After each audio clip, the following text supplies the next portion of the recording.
Hello friends, welcome you all to our channel study to the point. दोस्तों, मैं यश भटनागर आज आपके साथ डिस्कस करूंगा एक इंपॉर्टेंट टॉपिक के बारे में जो कि अभी रिसेंटली वापस से न्यूज़ में आ चुका है, दैट इज H5N8 स्ट्रेन्स। दोस्तों, आप देख रहे होंगे कि हमारे 2020 एक बड़ा बुरा साल रहा है, हमारे ही नहीं पूरे विश्व का बड़ा बुरा साल रहा है, जिसमें जो आर्थिक जो गतिविधियां थी इन पे पूरी तरीके से रोक लग चुका था और जितने भी कंट्रीज थे उन सभी ने एक नेगेटिव ग्रोथ रेट को पहली बार इकट्ठे, पहले भी ऐसा हुआ है पर सारे ही पूरे ही वर्ल्ड में कभी भी नेगेटिव ग्रोथ रेट नहीं देखने को मिली थी।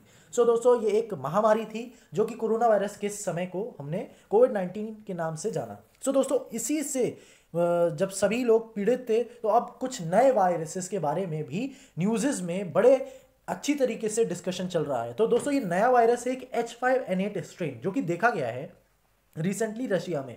दोस्तों, कुछ समय पहले, आज से कुछ महीने पहले, कभी कहीं राजस्थान, मध्य प्रदेश, हरियाणा, इन हमारे राज्यों में बहुत से पक्षी मरे थे। वो भी एक एवियन इन्फ्लुएंजा वायरस की वजह से ही मरे थे, वो भी फ्लू था।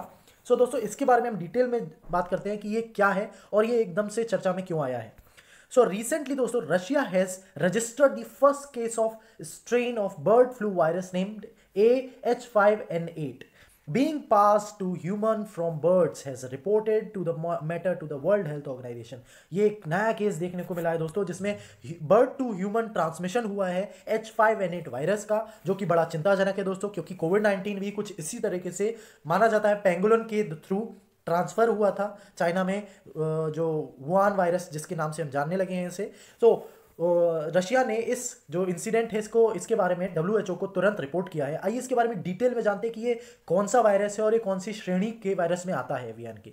दोस्तों, उससे पहले ये मैं हूं, आप मेरे बारे में गो थ्रू हो सकते हैं। अगर आपको हमारे इस लेक्चर की PDF डाउनलोड करनी है तो आप हमारे टेलीग्राम के चैनल से डाउनलोड कर सकते हैं, प्लस फेसबुक और इंस्टाग्राम की आईडीज पे हमें फॉलो कर सकते हैं अगर आपको डेली करंट अफेयर्स से जुड़े रहना है। दोस्तों, एक बात और बता दूं, ये जो लेक्चर है, जो ये मैं आपको करंट अफेयर्स डेली बेसिस पे एक्सप्लेन डिटेल बताता हूं, ये आपके अपकमिंग एग्जामिनेशन लाइक यूपीएससी 2021 और पीएससी, जितने भी स्टेट पीएससीज हैं, लाइक आपका MP हो गया, यूपी हो गया, छत्तीसगढ़, झारखंड, वेस्ट बंगाल और अन्य जितने भी स्टेट्स हैं, सभी में आपके लिए महत्वपूर्ण रहेंगे।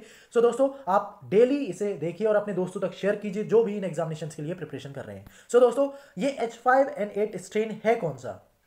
तो this strain is the subtype of influenza A virus that causes a flu-like symptom in wild birds and poultry. It possesses a it possesses a low risk to the people, but it is fatal for the bird। भले ही ये इसको देखा गया है कि इसमें जो आपके ह्यूमन ट्रांसमिशन हुआ है तो उसमें ह्यूमन को एक माइल्ड सा कुछ फीवर वगैरह देखने को मिले हैं, माइल्ड सिम्टम्स देखने को मिले हैं, बट चिड़ियों में ये एक खतरनाक उससे देखा जा रहा है और उनके उसमें एक थ्रेट भी दिखा रहा है। This was also found in crows in Rajasthan and Madhya Pradesh. जैसे कि मैंने पहले ही बताया था कि ये आपके राजस्थान और मध्य प्रदेश में ये वायरस देखा जा चुका है अभी इसी साल, मतलब लास्ट ईयर ही, कुछ महीने पहले। Where else has the H5N8 strain been reported, और कहाँ दोस्तों देखा गया है? It was outbreak has been reported in Russia as well as Europe, China, Middle East and North Africa in the recent month. Several studies, or you can say several states in India also reported the outbreak of avian flu in January, but there was no transmission। ध्यान देने वाली बात यह है दोस्तों कि जो H5N8 का जो स्ट्रेन है, ये रशिया में, जो कि रशिया ने रिपोर्ट किया WHO को, वर्ल्ड हेल्थ ऑर्गेनाइजेशन को, कि यहाँ पे इनका जो ट्रांसमिशन हुआ है bird to human, but India में जो ये हुआ था जनवरी के मंथ के समय, वहाँ पे ट्रांसमिशन मतलब कि एक जो वायरस है उसका एक बॉडी से दूसरे बॉडी में जाने का कोई सिम्टम नहीं दिखा था, और स्पेशली फ्रॉम बर्ड टू जो ह्यूमन है ये ट्रांसमिशन देखने को नहीं मिला था। According to the expert, both H5N1, another strain of avian influenza, and H5N8 have the high pathogenicity. That means दोस्तों कि इसका जो पैथोजेंस है, it is ability to cause the disease but do not infect the humans very effectively.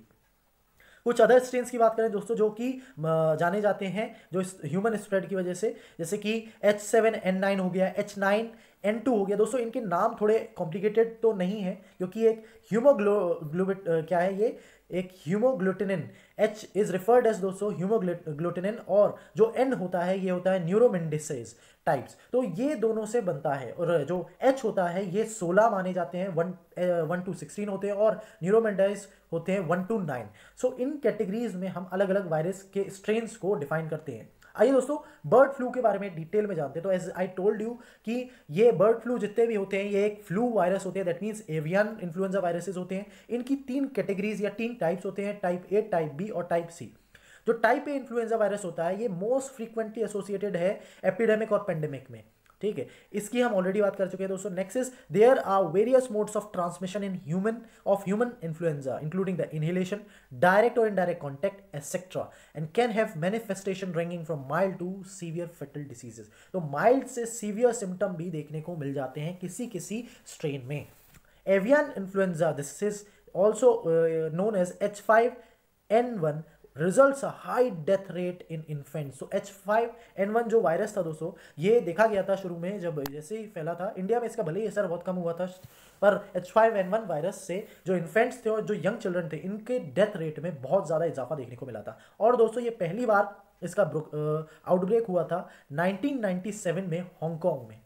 सो दोस्तों अगर आपको हमारा ये वीडियो इन्फॉर्मेटिव लगा हो और इससे कुछ आपको प्राप्त हुआ हो तो प्लीज़ हमारे वीडियो को लाइक करें, शेयर करें और अपने दोस्तों को ज़रूर शेयर करें और कमेंट करें और अपने सुझाव ज़रूर दें हमें, और सब्सक्राइब करना हमारा चैनल ना भूलिएगा और hit the bell icon. Thank you everyone.